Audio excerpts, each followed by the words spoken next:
இன்று முதல் உலகமெங்கும் ஸ்ரீ லக்ஷ்மி மூவிஸ் என் ஸ்ரீலக்ஷ்மி பிரசாத் தயாரிப்பில் ஏஆர் முருகதாஸ் இயக்கத்தில் நடிகர் சிவகார்த்திகேயனின் மதராசி. ஹாய் கைஸ், நான் உங்க பூபேஷ். இன்னைக்கு பார்த்தீங்கன்னா தியேட்டர்ல நம்ம எஸ்கே அண்ட் முருகதாஸ் காம்போல மதராசி படம் ரிலீஸ் ஆயிருக்குங்க. அந்த படம் நம்ம பாட்டாச்சு. எப்படி இருக்கு படம், படத்தில் என்னென்ன மிஸ்டேக் இருக்கு, படத்தில் என்னென்ன பாசிட்டிவ் இருக்கு அப்படிங்கிறத டிஸ்கஸ் பண்ண முடியா. வாங்க வீடியோக்குள்ள போகலாம். படத்தோட ஒன்லைன் என்ன அப்படின்னு பார்த்தீங்கன்னா, நம்ம வில்லன் கேங், அதாவது நம்ம வித்யுத் ஜம்வால் கேங் இருக்குது இல்லையா, அவங்க பார்த்தீங்கன்னா ஒரு முடிவோடு இருக்காங்க. என்ன அந்த முடிவு அப்படின்னு பார்த்தீங்கன்னா, நம்ம தமிழ்நாடுக்குள்ளே கன் கல்ச்சரை கொண்டு வரணும் அப்படிங்கிற ஒரு முடிவோடு இருக்காங்க. மொத்தம் 5 கண்டெய்னரில் கன் ஃபுல்லாக லோட் பண்ணி தமிழ்நாடுக்குள்ளே இறக்க போகிறாங்க. இதை எப்படியாவது ஸ்டாப் பண்ணும் அப்படின்னு சொல்லிட்டு நம்ம விஜய் மேனன் அவங்க டீம் ஒரு சைடு போராடிட்டு இருக்காங்க. இந்த 2 பேரோட போராட்டம் தாங்க படமே. இந்த 2 பேர்த்தோட போராட்டத்தில் நம்ம ஹீரோ சார் எஸ்கே ஒரு மாதிரி ஃபன்னாக உள்ளே வந்துடுறாரு. அதுக்கப்புறம் நம்ம எஸ்கே என்ன உள்ளே வந்ததுக்கப்புறம் இந்த படம் எப்படி போகுது, எப்படி இதை ஸ்டாப் பண்ணுறாங்க அப்படிங்கிறது தான் படத்தோட முழு கதையும். படத்தோட ஃபர்ஸ்ட் பாசிட்டிவ் என்ன அப்படின்னு கேட்டிங்கன்னா, அஃப்கோர்ஸ் நம்ம எஸ்கே அண்ணன் தான். ரகு அப்படிங்கிற ஒரு கேரக்டரில் இன்னசென்ட்டான கேரக்டர் நடிச்சிருக்காரு. பொதுவாகவே பார்த்தீங்கன்னா நம்ம எஸ்கே அண்ணனுக்கு இந்த இன்னசென்ட் கேரக்டர்லாம் பயங்கரமாக சிங்க் ஆகும். ஏன்னா அவரோட இனிஷியல் ஸ்டேஜ்லேருந்து இப்போ வரைக்கும் நம்ம வந்து அவர் ஒரு இன்னசென்ட்டாக ஒரு நம்ம வீட்டு பிள்ளையாக பார்த்துட்டதுனால அவர் இன்னசென்ட்டாக என்ன பண்ணாலுமே என்ன படம் நடித்தாலுமே அதை பயங்கரமாக நம்ம கனெக்ட் ஆகி பார்க்குறோம் இல்லையா. ஸோ அதனாலே இந்த படத்துலையும் அவர் ஒரு இன்னசென்ட் ரோல் பண்ணியிருக்கிறதுனால ஈஸியாக எஸ்கே அண்ணனோட ரோலோட நம்மளால் கனெக்ட் பண்ணி போக முடியுது, ட்ராவல் பண்ண முடியுது. ஸோ அந்த வகையில் எஸ்கே அண்ணனோட ரைட்டிங், அந்த கேரக்டரோட ரைட்டிங் பார்த்தீங்கன்னா ரொம்ப பர்ஃபெக்டாக பண்ணியிருக்காரு நம்ம முருகதாஸ் சார். அடுத்தது இன்னொரு பாசிட்டிவ் என்ன அப்படின்னு கேட்டிங்கன்னா, அஃப்கோர்ஸ் நம்ம வித்யுத் ஜம்வால் சார் பயங்கரமான வில்லனிசம் பண்ணியிருக்காரு. அவரோட மேனரிசம்லாம் பார்த்தீங்கன்னா கண்டிப்பாக அடுத்த ஒரு 2 மாதத்துக்கு நம்ம சைமன் கேரக்டர் இருக்குது இல்லையா கூலியில், அது பார்த்தீங்கன்னா நம்ம இன்ஸ்டாகிராமில் வைரல் கண்டென்ட்டாக போயிட்டு இருந்தது இல்லையா. அந்த ஃபேன் கேர்ள்ஸு ஃபேன் பாய்ஸ்லாம் ஒரு பீக்கில் ஒரு இது ஒன்று பண்ணிட்டு இருந்தாங்க இல்லையா. அந்த மாதிரி கண்டிப்பாக அடுத்த ஒரு 2 மாதத்துக்கு அடுத்த ஒரு 3 மாதத்துக்கு நம்ம வித்யுத் ஜம்வாலோட கேரக்டரை நம்ம ஃபேன் கேர்ள்ஸ்லாம் பயங்கரமாக போட்டு புகழுவாங்க, பயங்கரமாக வைப் பண்ணுவாங்க. அந்தளவுக்கு அவர் கேரக்டரில் பார்த்தீங்கன்னா அந்தளவுக்கு அந்த மேனரிசம் பார்த்தீங்கன்னா ரொம்ப சூப்பராக பண்ணியிருக்காரு நம்ம வித்யுத் ஜம்வால் சார். அவரோட சின்ன சின்ன மேனரிசம்லாம் பார்த்தீங்கன்னா பார்க்கறதுக்கே ரொம்ப இம்ப்ரெசிவாக சூப்பராக இருக்கே, இது வில்லன் கேரக்டர் தான் ஆனால் ரசிக்கிற மாதிரி இருக்கே அப்படிங்கிற மாதிரி பயங்கரமான நிறைய ஒரு டெக்னிக்கல் வைஸாகவும் சரி, ஆக்ஷன் வைஸாகவும் சரி, இல்லை ஒரு சின்ன சின்ன ஃபன் எலமெண்ட்டை கூட இதில் ட்ரை பண்ணியிருக்காரு. அதெல்லாம் பார்த்தீங்கன்னா வில்லன் கேரக்டரில் பயங்கரமாக ஓகே இருக்குது. ஸோ கண்டிப்பாக இந்த படத்தில் வித்யுத் ஜம்வால் சாரும் கண்டிப்பாக நம்ம மனசில் நிற்கிறாரு. அடுத்தது பார்த்தீங்கன்னா படத்தோட ஸ்க்ரீன் பிளே, எடுத்துக்கிட்ட கதைக்கு பர்ஃபெக்டான ஒரு ரொம்ப சூப்பரான ஒரு ஸ்க்ரீன் பிளேவே பண்ணியிருக்காங்க அப்படின்னு சொல்லலாம். படம் பார்த்தீங்கன்னா ஸ்டார்ட் ஆகி லைட்டாக அந்த லவ் போர்ஷன்லாம் வந்து கொஞ்சம் அதிகமாகவே போயிருக்கு அப்படின்னு சொல்லலாம். அதுக்கப்புறம் இன்டர்வல் பாயிண்டில் ஒரு பயங்கரமான ஒரு பிரேக் ஒன்று நடக்குது. அதுக்கப்புறம் செகண்ட் ஆஃப் பயங்கர ரேசியாக போகுது, பயங்கரமாக ஆக்ஷன் வைஸாக ரொம்ப பர்ஃபெக்டாக போகுது. போய் படம் ஒரு மாதிரி ரொம்ப சூப்பராகவே முடிச்சிருக்காங்க. கிளைமேக்ஸில் பயங்கரமான ஆக்ஷன் காட்சியெல்லாம் இருக்குது. ஸோ அதுவைஸ் எடுத்துக்கிட்ட கதைக்கு ரொம்ப பர்ஃபெக்டாக ஸ்க்ரீன் பிளே பண்ணியிருக்காரு நம்ம முருகதாஸ் சார். படத்தோட ஃபர்ஸ்ட் ஆஃப் பார்த்தீங்கன்னா பயங்கரமாக இருந்தாலும் சின்ன ஒரு ஸ்லோனஸ் தெரியுது. அதுக்கு ரீசன் என்ன அப்படின்னு பார்த்தீங்கன்னா படத்தில் வர அந்த லவ் போர்ஷன். படத்தோட பேஸே பார்த்தீங்கன்னா லவ் தான், ஆனாலும் லவ் போர்ஷன்லாம் கொஞ்சம் கம்மி பண்ணியிருக்கலாமோ அப்படின்னு ஃபர்ஸ்ட் ஆஃபில் தோணுது. ஆனால் அதுவுமே ஒரு இன்டர்வல் பாயிண்ட் வரப்போ சூப்பராக அப்படிங்கிற மாதிரி இருக்குது. அண்ட் செகண்ட் ஆஃப் பார்த்தீங்கன்னா full and full racy, full and full action காட்சி அப்படிங்கிறப்போ பயங்கரமாக சீட்டோட நுனியில் உட்காந்து படம் பார்க்குற மாதிரி இருக்குது. பர்ஃபெக்டாக ஒரு ஆக்ஷன் சீக்வன்ஸ்லாம் பார்த்தீங்கன்னா ரொம்ப சூப்பராக இருக்குது. லிட்டரலாக படம் பார்த்தீங்கன்னா ஒரு அமரன் படம் மாதிரி அப்படின்னு கூட சொல்லலாம். ஏன்னா அமரன் படத்தில் ஆக்ஷன் வைஸ் பயங்கரமாக சூப்பராக ஓகே இருக்கும். அது அப்படியே இதுலேயும் ஃபாலோ பண்ணியிருக்காங்க அப்படின்னு சொல்லலாம். ஆக்ஷன் வைஸாகவும் சரி, லவ் வைஸாகவும் சரி ரொம்ப பர்ஃபெக்டாக மக்களுக்கு கனெக்ட் ஆகுது. குறிப்பாக சொல்லணும் அப்படின்னு பார்த்தீங்கன்னா எஸ்கே அண்ணாவோட பர்ஃபார்மன்ஸ் இந்த படத்தில் இன்னும் கொஞ்சம் மெருகேற்றிருக்காங்க அப்படின்னே சொல்லலாம். ஏன்னா நிறைய சீக்வன்ஸில் எமோஷனலாக ஆக்ட் பண்ணுற மாதிரி சில சீக்வன்ஸ்லாம் இருக்குது. அதெல்லாம் ரொம்ப பர்ஃபெக்டாக பண்ணியிருக்காரு. ஒரு சின்ன ஒரு ஸ்பாய்லர் இல்லாமல் ஒரு விஷயம் சொல்லணும் அப்படின்னு கேட்டிங்கன்னா, படத்தில் சின்னதாக ஒரு எர்த்குவேக் வர மாதிரி ஒரு சீக்வன்ஸ் இருக்குது. அதில் பார்த்தீங்கன்னா ரொம்ப பர்ஃபார்மன்ஸ் வந்து பயங்கரமாக பண்ணியிருக்காரு. ஒரு எமோஷனல் வைஸாக சூப்பராகவே பண்ணியிருக்காரு. படம் ஃபுல்லாக வந்து சிவகார்த்திகேயனுக்கு எமோஷனல் வைஸாக பயங்கரமாக கனெக்ட் ஆகிற மாதிரி சீக்வன்ஸ்லாம் இருக்குது.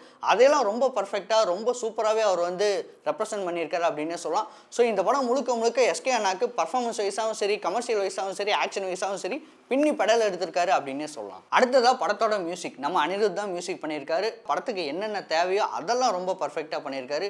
ஆனால் கண்டிப்பாக சில இடத்துல இந்த பிஜிஎம்லாம் வந்து டாக்டர் படத்தை ரெப்ரசென்ட் பண்ணுது, டாக்டர் படத்தை ஞாபகப்படுத்துது அப்படிங்கிற மாதிரி கண்டிப்பாக உங்களுக்கு யோசிக்க தோணும். அந்த மாதிரி சில பிஜிஎம்லாம் கூட இருக்குது.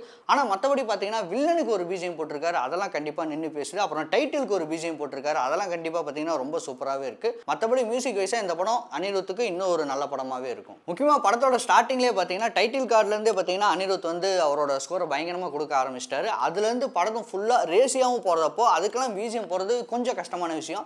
அதெல்லாம் பார்த்தீங்கன்னா அனிருத் ரொம்ப சூப்பராகவே போட்டிருக்காரு. படத்தோட எமோஷனல் சீனுக்கும் சரி, ஆக்ஷன் சீனுக்கும் சரி, ஃபன் சீக்வன்ஸும் சரி, எலமெண்ட் பார்த்தீங்கன்னா பயங்கரமாக ரொம்ப சூப்பராக பிஜிஎம்லாம் போட்டிருக்காரு. முக்கியமாக அந்த காமெடி சீக்வன்ஸ்க்கெல்லாம் சின்ன சின்ன இதெல்லாம் பிஜிஎம் போட்டிருக்காரு. நிறைய புது புது ட்ரைலாம் பண்ணியிருக்காரு. அதெல்லாம் பார்த்தீங்கன்னா பயங்கரமாக ஓகேவும் ஆயிருக்கு. ஸோ இந்த படத்தில் ஓவராலாக பார்த்தீங்கன்னா எமோஷனல் வைஸாகவும் சரி, ஆக்ஷன் வைஸாகவும் சரி, சின்ன சின்ன ஃபன் எலமெண்ட்டாகவும் சரி, பிஜிஎம்லாம் பார்த்தீங்கன்னா ரொம்ப சூப்பராகவே அவர் போட்டு கொடுத்துருக்காரு. நான் முன்ன சொன்ன மாதிரி டாக்டர் படத்தை ரெப்ரசென்ட் பண்ணாலும் அது அங்கங்கே தான். மற்றபடி ஓவராலாக மூவி ஃபுல்லாகவே பார்த்தீங்கன்னா பேக்ரவுண்டில் கண்டிப்பாக அனிருத் சூப்பராகவே பண்ணியிருக்காரு. கதைக்கு என்ன தேவையோ அதை ரொம்ப பர்ஃபெக்டாக கொடுத்துருக்காரு நம்ம அனிருத். என்னடா தொடர்ந்து படத்தை பற்றி பாசிட்டிவாகவே சொல்லிட்டு இருக்க, ஒரு நெகட்டிவ் கூட உனக்கு படலையா அப்படின்னு கேட்டிங்கன்னா கண்டிப்பாக இருக்குங்க, சொல்கிறேன் கேளுங்க. படத்தோட ஒன்லைன் பற்றி நான் சொன்னேன் இல்லையா, கன் கல்ச்சரை தமிழ்நாடுக்குள்ளே கொண்டு வரணும் அப்படின்ட்டு தான் வில்லன் கேங்கே உள்ளே வராங்க அப்படின்னு நான் சொன்னேன் இல்லையா. அது எதுக்காக அவங்க பண்ணுறாங்க அப்படின்னு டீட்டெயிலாக எக்ஸ்பிளைன் பண்ணவே இல்லைங்க. அதாவது ஒரு வில்லனோட மோட்டோ அப்படிங்கிறது கொஞ்சம் ஸ்ட்ராங்காக இருந்தால் தானே நமக்கு ஒரு மாதிரி பார்க்கறதுக்கு இன்ட்ரெஸ்டிங்காக இருக்கும். பட் அதை பற்றி அவங்க வந்து ப்ராப்பராக எதுவுமே பண்ணல. கன்னை உள்ளே கொண்டு வரணும், சரி ஓகே உள்ளே கொண்டு வந்து என்ன பண்ண போகிறீங்க, கன்னை உள்ளே கொண்டு வரணும், இவ்வளோ தான் அவங்க சொல்லிட்டே இருக்காங்களே தவிர எதுக்கு அதை கொண்டு வரணும் அப்படின்ட்டு ஒரு ஸ்ட்ராங்கான ரீசன் சொல்ல அப்படின்னே சொல்லலாம். ஸோ அது கொஞ்சம் நெருடலாக இருந்தது. அடுத்து வந்து இவங்க போலீஸ் ஃபோர்ஸ் அப்படின்னு ஒன்று காட்டுறாங்க. அவங்க பார்த்தீங்கன்னா ஒரு சாதாரண மனுஷன் எஸ்கே, அவரை நம்பி நிறைய பிளானை வந்து சொல்கிறாங்க, அவரை நம்பி நிறையா மிஷனில் வந்து அவரை இன்க்ளூட் பண்ணுறாங்க. இது பார்க்குறதுக்கு ஒரு மாதிரி ஓகேவா இல்லையே, எப்படி ஒரு சாதாரண மனுஷனை பெரிய பெரிய மிஷனில் இன்க்ளூட் பண்ணுவாங்க அப்படின்னு நமக்கே தோணுது. எஸ்கேவும் சொல்கிறதெல்லாம் செஞ்சுட்டே இருக்காது. இன்ஃபேக்ட் அவர் வந்து வாங்கி வாங்கி செய்கிறாரு, எனக்கு கொடுங்க நான் செய்கிறேன் அப்படிங்கிற மாதிரி அவர் சொல்கிறாரு. ஸோ இதெல்லாம் வந்து சின்ன சின்ன ஃபேக்டர் இன்னும் கொஞ்சம் கவனிச்சிருக்கலாமோ ரைட்டிங் வைஸாக அப்படிங்கிற மாதிரி தோணுது.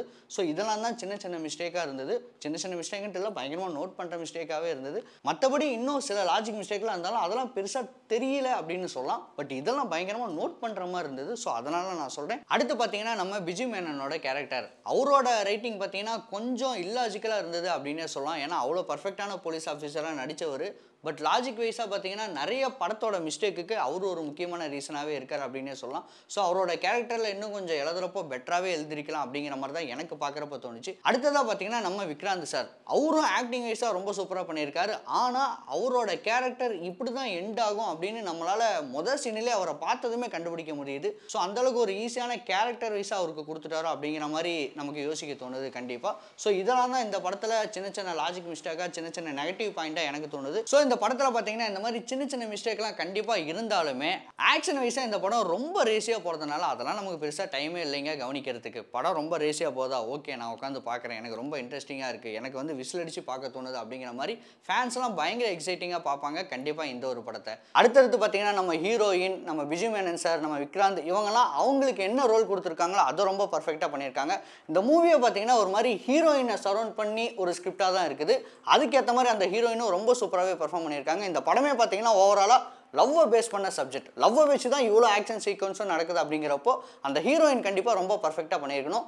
அதை கண்டிப்பாக ஹீரோயின் ரொம்ப சூப்பராகவே பண்ணியிருக்காங்க. படம் ஃபுல்லாக நமக்கு ஹீரோயின் வந்து பயங்கரமாக கனெக்ட் ஆகிறாங்க. ஓ இவங்களை சுற்றி தான் இந்த கதையை நடக்குது அப்படிங்கிற மாதிரி. அதுக்கு ஈக்குவலாக என்ன பர்ஃபார்மன்ஸ் கொடுக்கணுமோ அதை கண்டிப்பாக ஹீரோயின் கொடுத்துருக்காங்க. அடுத்தடுத்து நிறைய படத்தில் கமிட் ஆகி ரொம்ப சூப்பராக பண்ணுவாங்க அப்படின்னு கண்டிப்பாக நம்பலாம். இந்த படமே பார்த்தீங்கன்னா லவ்வை பேஸ் பண்ண சப்ஜெக்ட் அப்படிங்கிறதுனால நம்ம ருக்மிணி வசந்த் படம் ஃபுல்லாகவே ட்ராவல் ஆகிறாங்க. படம் ஃபுல்லாகவே ரொம்ப சூப்பரான பர்ஃபார்மன்ஸ் கொடுத்துருக்காங்க. மக்களோட மனசுலையும் கண்டிப்பாக அவங்க நிற்கிறாங்க. ரைட்டிங் வைஸாக பார்த்தீங்கன்னா எடுத்துக்கிட்ட கதைக்கு ப்ராப்பராக ஸ்க்ரீன் ப்ளே பண்ணியிருக்காரு நம்ம முருகதாஸ் சார். கண்டிப்பாக அங்கங்கே சின்ன சின்ன மிஸ்டேக், சின்ன சின்ன லாஜிக் எரர்லாம் இருக்குது. ஆனால் அதெல்லாம் தாண்டியும் பார்க்குறப்போ படம் ஓரளவுக்கு நல்லாவே இருக்குது அப்படின்னே சொல்லலாம். முக்கியமாக ஆக்ஷன் லவர்ஸுக்கு இந்த படம் கண்டிப்பாக பிடிக்கும். இந்த ஆக்ஷனே பிடிக்காது அப்படிங்கிறவங்க வேணால் இந்த படத்தை பார்த்துட்டு இல்லைப்பா எனக்கு பெருசாக ஓகே ஆகலப்பா அப்படின்னு சொல்கிறதுக்கு வாய்ப்பு இருக்குது. ஆனால் ஆக்ஷன் படம் யாருக்கெல்லாம் பிடிக்குமோ அவங்களாம் இந்த படத்தை பயங்கரமாக செலிப்ரேட் பண்ணலாம். அந்தளவுக்கு நம்ம முருகதாஸ் சாரும் சரி, முக்கியமாக நம்ம வித்யுத் ஜம்வால் சார் பயங்கரமாக ஒரு கலக்கியிருக்காரு. கண்டிப்பாக போய் நீங்கள் தேட்டரில் பார்க்கணும். ஆக்ஷன் லவர்ஸ் கண்டிப்பாக இந்த படத்தை நீங்கள் தேட்டரில் மிஸ் பண்ணிடாதீங்க.